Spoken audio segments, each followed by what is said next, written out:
बैठल शीतली मैया झाड़ी लानी होके कथिए बैठल शीतली मैया झाड़ी लानी होके सोने परी को कोही भामानी मैया काली धैली भेष सोने परी को कोही भामानी मैया काली धैली भेष मचिया बैठल शीतली मैया झाड़ी लानी होके मचिया बैठल शीतली मैया झाड़ी लानी होके हे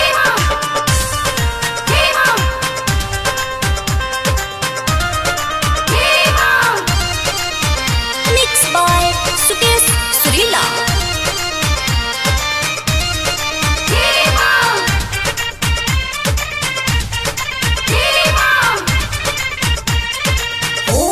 सबेरे मैया मालिन घरे जाली लाले और फूल देखी खूबे हगराली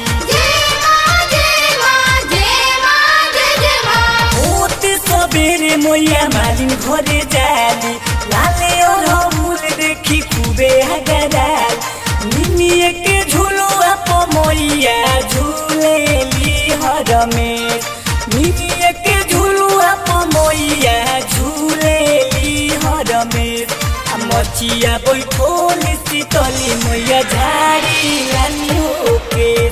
मचिया बैठल शीतली मैया झाड़ी लानी होके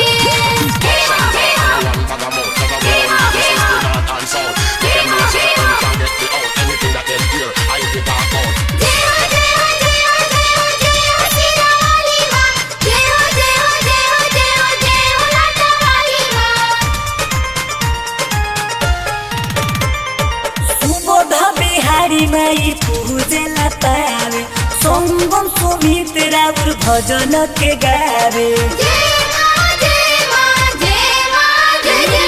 सुबोध बिहारी माई पूजेला पावे संगम सुमित राउर भजन के गावे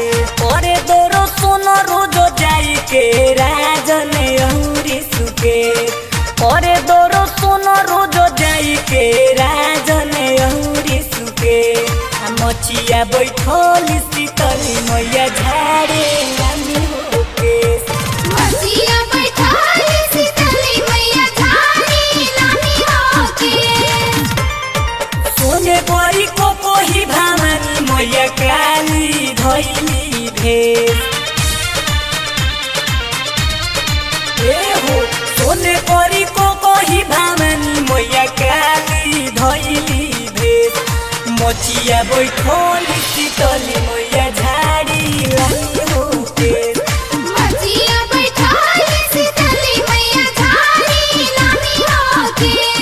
मचिया बैठल शीतली मैया झाड़ी लानी होके